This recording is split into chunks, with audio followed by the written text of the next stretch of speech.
Recibimos ahora a la doctora Natalia Duque Cardona, profesora de la Universidad de Antioquia, Colombia, quien nos va a presentar la conferencia titulada El lenguaje como posibilidad para otras coordenadas existenciales, un acercamiento desde el feminismo.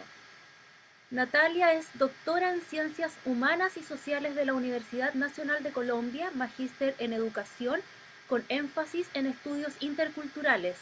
Es bibliotecóloga de la Universidad de Antioquia, diplomada en Evaluación de Programas y Políticas Públicas en Educación, promoción de lectura, escritura y oralidad, lenguaje y permanencia y en educación virtual. Investigadora perteneciente al Grupo Información, Conocimiento y Sociedad de la Escuela Interamericana de Bibliotecología y coordinadora del Grupo de Investigación Diverser de la Facultad de Educación de la misma universidad. Además, se ha desempeñado como docente en la Universidad de Antioquia en los campos de lectura, escritura, oralidad, estudios culturales, epistemología de la bibliotecología, fundamentos de la bibliotecología y las ciencias de la información y políticas públicas. En la Universidad de Quindío, las áreas de bibliotecas públicas, escolares, universitarias y patrimonio bibliográfico y documental. En la Universidad EAFIT en el campo de la investigación en comunicación social. Ha coordinado diversos proyectos sociales en el campo de la cultura y la educación en instituciones como Fundación Taller de Letras Jordi Sierra y Fabra, Fundación Dividendo por Colombia, Caja de Compensación Familiar, Comenfalco Antioquia y Universidad de Antioquia. Ha impartido además conferencias en países como Cuba, Ecuador, Perú, Chile, El Salvador, México, Argentina y Brasil. En la actualidad se desempeña como docente de la Escuela Interamericana de Bibliotecología y docente de cátedra en la Facultad de Educación. Es miembro fundadora del colectivo social Bibliotecas a la Calle, parte del directorio de la Sociedad Latinoamericana de Estudios Interculturales Soleil y en la actualidad presidenta del Comité Interinstitucional de Lecturas de Medellín. Su principal foco de interés es la recuperación de la memoria a través del lenguaje y sus elementos constitutivos, lectura, escritura, oralidad y las epistemologías del sur puestas al servicio del lenguaje, considerando ambos campos de trabajo desde un enfoque latinoamericano y anticolonial. Qué interesante tu trabajo, Natalia. Bienvenida. El espacio también es todo tuyo y dispones de los mismos 40 minutos para realizar tu presentación. Puedes Bueno, comenzar. gracias. Buena tarde a todos y todas. Gracias, Carolina, por la presentación. Estoy un poco nerviosa porque cuando me estabas presentando, por un momento dejé de escucharte. Parece que mi internet está fallando un poco. Entonces, en caso de que pase algo, pues para que sepan que puede ser una falla del internet. Comienzo por agradecer, por supuesto, al Centro de Estudios Latinoamericanos de Educación Inclusiva, CELEI Chile, al doctor Aldo Campo González por su invitación, por su generosa invitación a seguir articulada los procesos y reflexiones de CELEI y a las personas que hoy se conectan y nos siguen entonces en este especial evento. He estado escuchando muy atentamente a la profesora Fabiana, pero antes también al anterior conferencista, y encuentro que casualmente, aunque pues realmente no sé si son casualidades, pero hay unas intencionalidades en sintonía, unos referentes que estamos usando que también yo espero compartir con ustedes hoy. Como bien lo anticipaba Carolina, la idea es que voy a presentar con ustedes una charla que se llama El lenguaje como posibilidad para otras coordenadas existenciales, un acercamiento filosófico desde el feminismo. Y quisiera comenzar con una cita de Bell Hooks de su libro Un feminismo para todo el mundo que dice: el feminismo visionario es una política sabia y amorosa. El alma de nuestra política es el compromiso con el fin de la dominación. El amor jamás podrá enraizarse en una relación fundamentada en la dominación y la coerción. El lenguaje como un elemento constitutivo de nuestra humanidad y de modo particular como un mecanismo que tenemos para la concreción de los acuerdos que como sociedades realizamos, nos interpela de manera permanente a buscar las formas de relacionarnos y de organizarnos en el marco de la dignidad y la justicia social.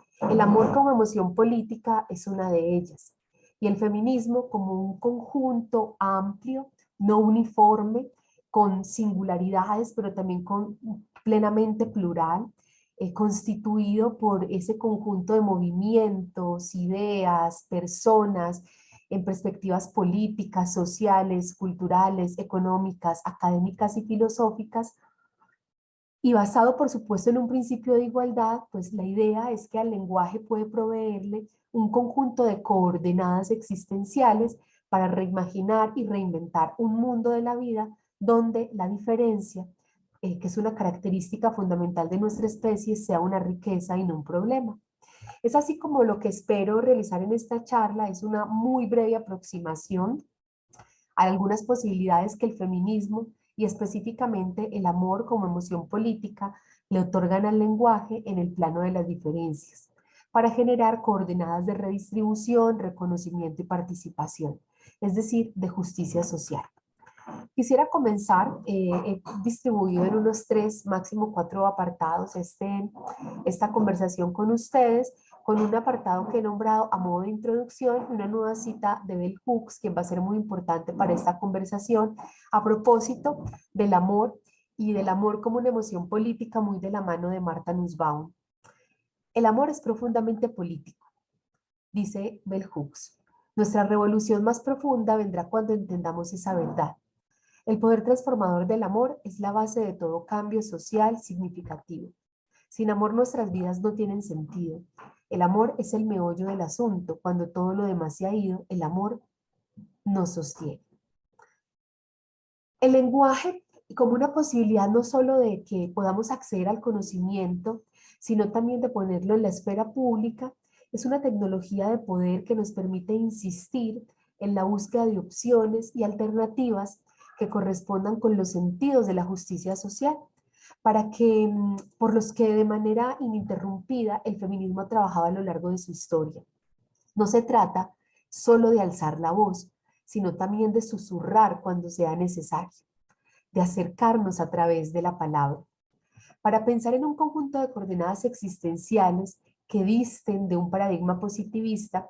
Quisiera proponer a través de una de las obras de Bell Hooks una serie de ideas, tal vez 3, 4, que a través del lenguaje y sobre todo del amor como acción nos puedan permitir en el plano de la diferencia presentar a través del feminismo eh, y repensar, por supuesto, nuestro sistema de referencia en relación con el mundo y con nuestra estancia en él, para persistir en que la justicia social sigue siendo el horizonte, sigue siendo esa utopía, ese ideal para estar juntos, juntas, juntes en comunidad.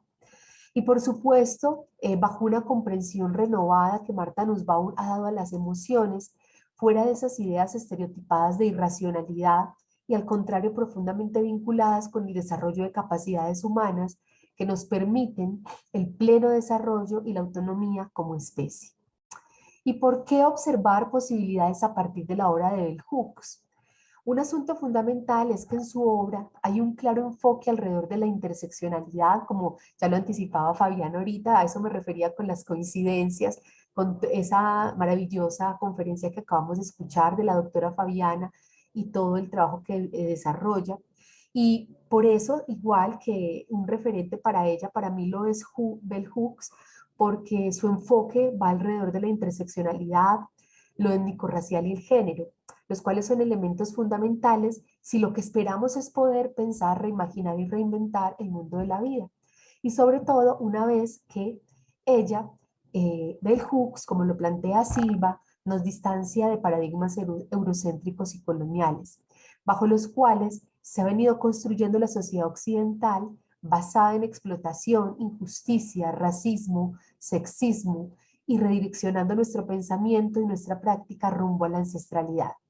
Es así como espero plantearles, proponerles, porque eso no son más que propuestas, a veces un tanto románticas, como nos dicen en algunos casos, e idealizadas, coordenadas, pero esas coordenadas no en perspectiva de un plano cartesiano, sino coordenadas en perspectiva de unos horizontes de sentido que alrededor del lenguaje puedan generarnos opciones para caminar, para reimaginar, para reinventar y resistir. Específicamente 4. El amor como acción, insistir en que no existe amor sin justicia, que la verdad es el corazón de esa justicia y la insistencia también en despegarnos, desapegarnos de la obsesión por el poder y el dominio. Entonces quisiera comenzar con el amor como acción. Retomando nuevamente a Bell Hooks, quien nos plantea que comenzar por pensar siempre el amor como una acción en vez de un sentimiento es una forma de hacer como que cualquiera que use la palabra de manera automática asume también una responsabilidad y compromiso consigo misma y con la sociedad. En nuestra trayectoria vital, incluso antes de aprender a hablar, de hacer uso de la palabra, en los inicios de la vida de un ser humano, aparece algo que hoy en día conocemos como la ética del cuidado. La ética del cuidado que podría ser eso inicial, que vincula actos de amor en algunos casos, por supuesto en otros no. Y a medida que crecemos, las emociones van magnificando su potencial al convertirse, como lo propone Martha Nussbaum, en fuentes de motivación a ser y hacer. Así que pensar en un conjunto de coordenadas existenciales que nos permitan reimaginar y reinventar me lleva de manera inminente a preguntarme de qué modo y bajo qué motivaciones los seres humanos nos vinculamos a ciertas formas de ordenamiento, porque optamos por la justicia o por la injusticia, que es aquello que nos lleva en ciertos momentos a abogar por formas otras de ser y estar en sociedad.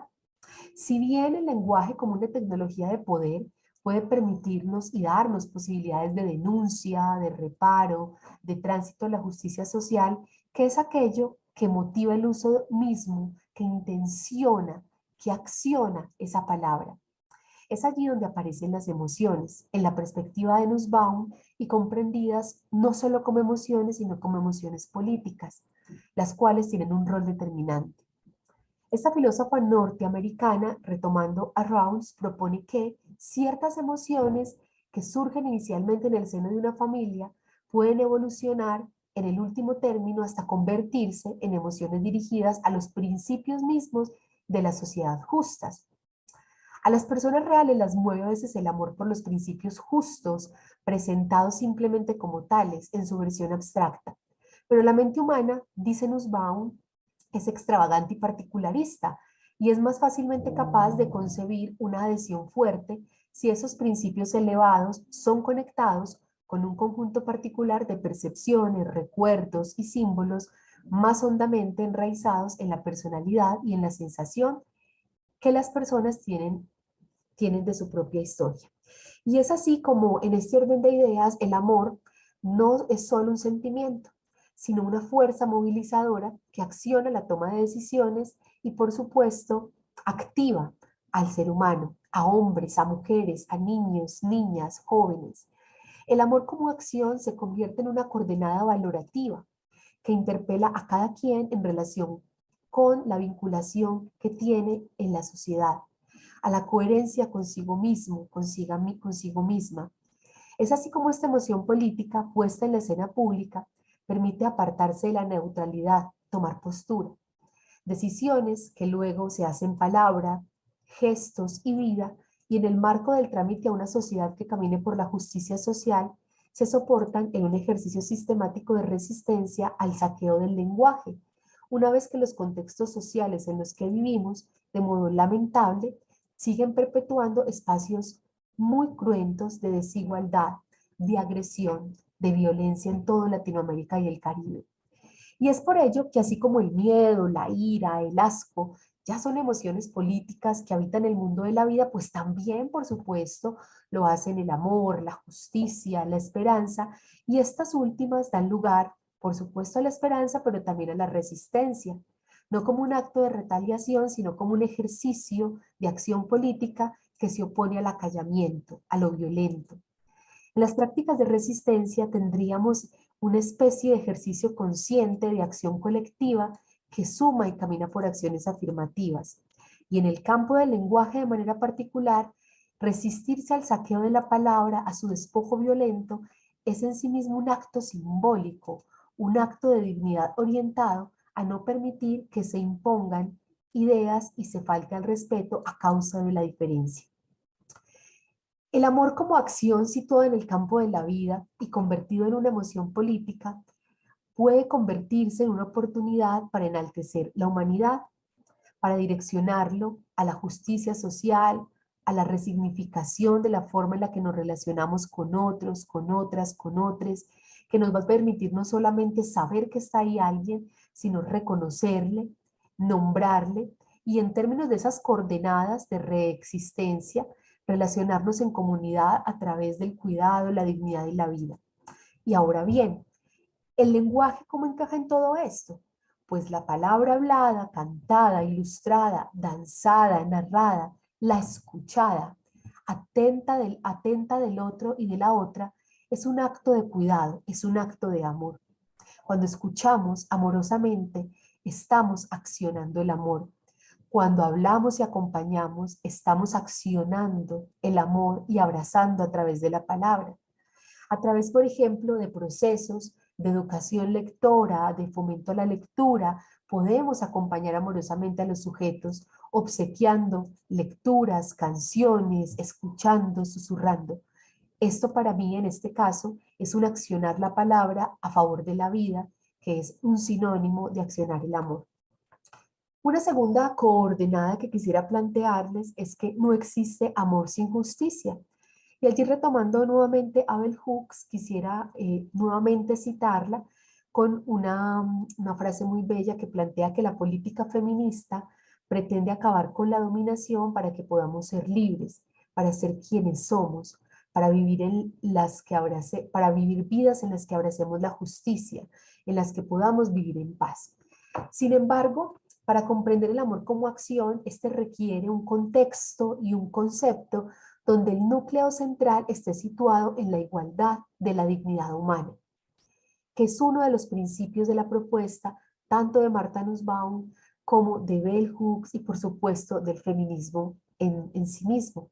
Cuando reconocemos que una vida no vale más que la otra, reconocemos asimismo que no debemos tratar o ser tratados diferente en virtud de nuestras singularidades, de esa diversidad que es fundamental en el ser humano. Hay una necesidad de alejarnos de una idea de amor preconcebida como una emoción irracional y acercarnos, por supuesto, al amor como esa emoción política. Esa emoción política que en la idea del amor cívico o feudal, que históricamente se ha desarrollado, como lo propone Nussbaum, es obediente, es jerárquico y en tanto está justificando la vulneración de derechos, las relaciones desiguales, la subordinación. Justificamos todo por amor. Sin embargo, si no existe amor sin justicia, ese amor cívico, ese amor feudal, no corresponde a ese simplemente accionar el amor, porque allí la intencionalidad de accionar el amor lo que hace es perpetuar un ejercicio de subordinación y desigualdad.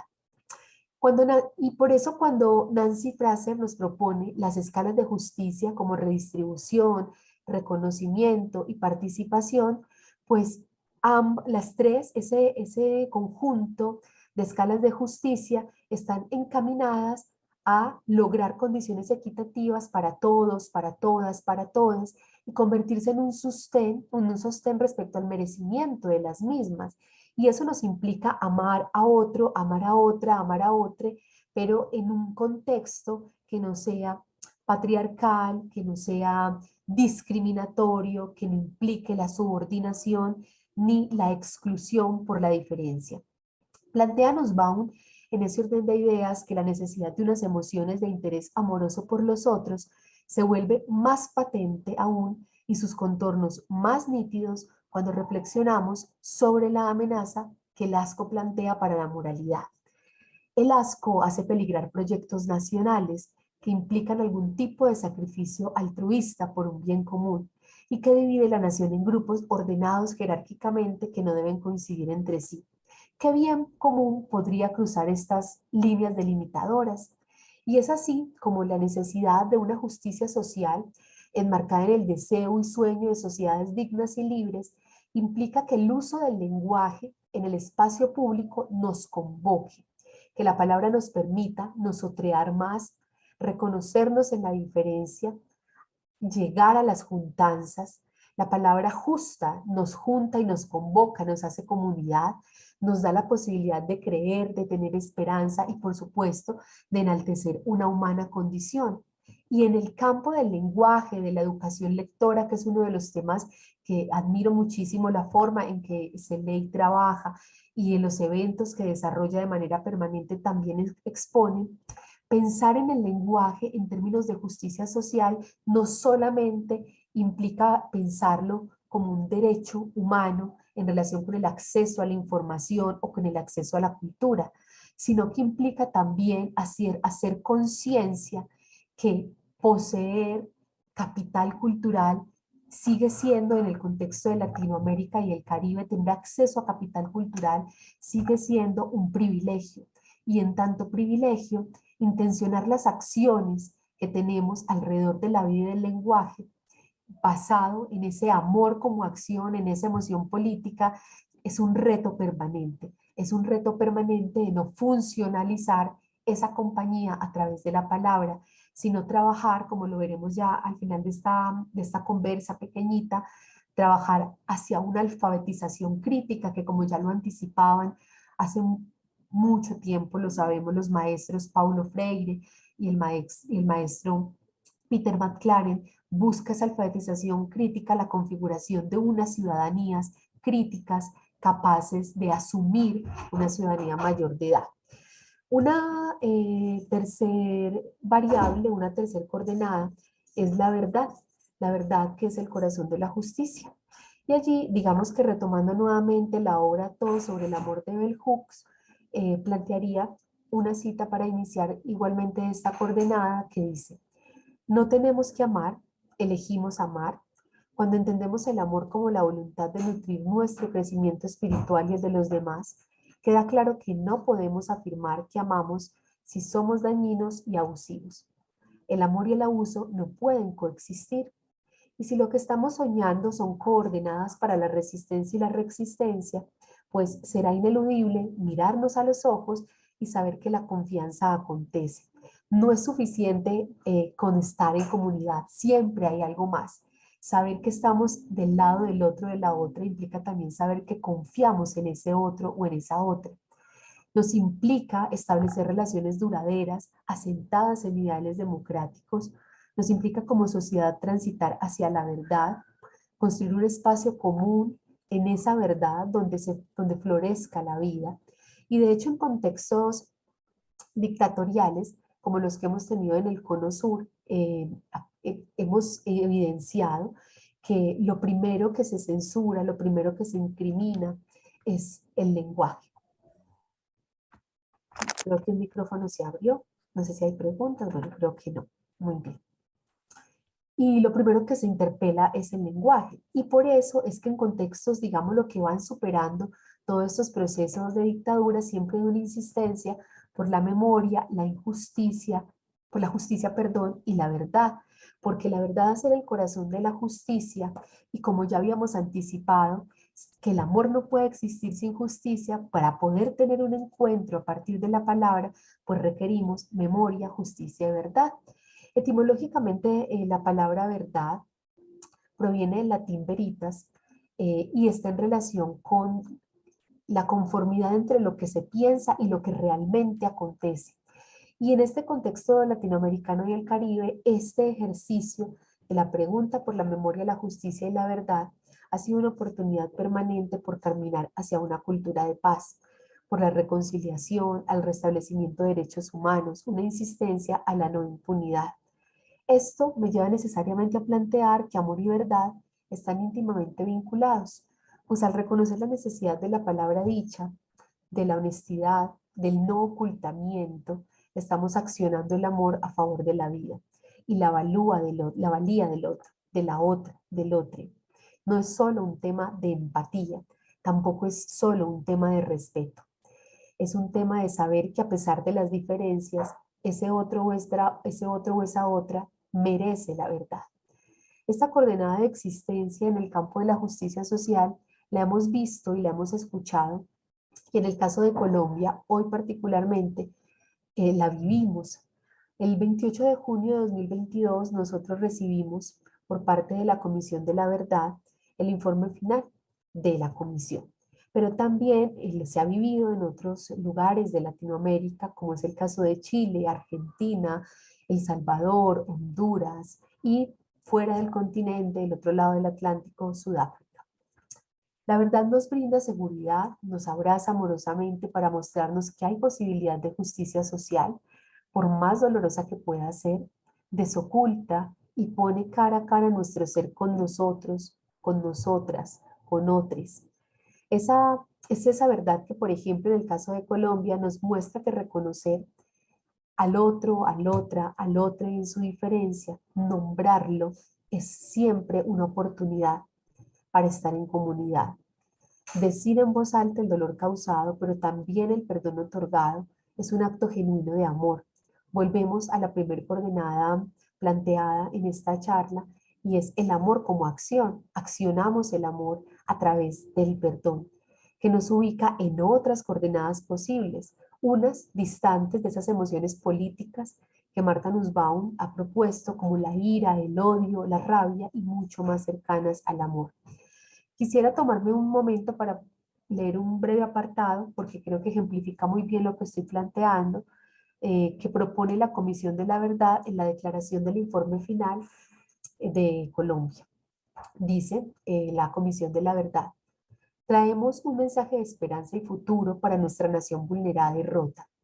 Verdades incómodas que desafían nuestra dignidad. Un mensaje para todas y todos como seres humanos, más allá de las opciones políticas o ideológicas, de las culturas y las creencias religiosas, de las etnias y del género. Traemos una palabra que viene de escuchar y sentir a las víctimas en gran parte del territorio colombiano y en el exilio, de oír a quienes luchan por mantener la memoria y se resisten al negacionismo, y a quienes han aceptado responsabilidades éticas, políticas y penales. Un mensaje de la verdad para detener la tragedia intolerable de un conflicto en el que 80% de las víctimas han sido civiles no combatientes y en el que menos del 2% de las muertes han ocurrido en combate. Una invitación a superar el olvido, el miedo y el odio a la muerte que se ciernen sobre Colombia por causa del conflicto armado interno.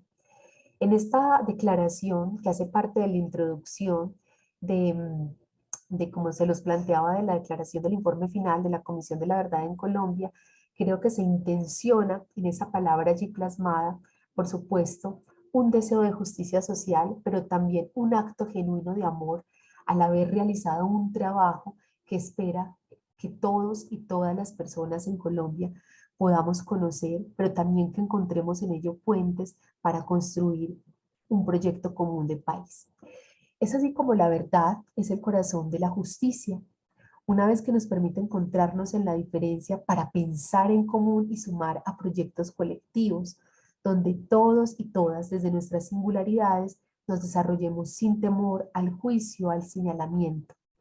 Y el lenguaje, en este caso, no es solo la tecnología de poder que permite el ocultamiento, sino que también, como lo presentaba acá en la introducción de la declaración de la Comisión de la Verdad, el lenguaje también es una tecnología de poder para revelar el nombre, el nombrar la vida y también nuevas posibilidades para tejer en comunidad.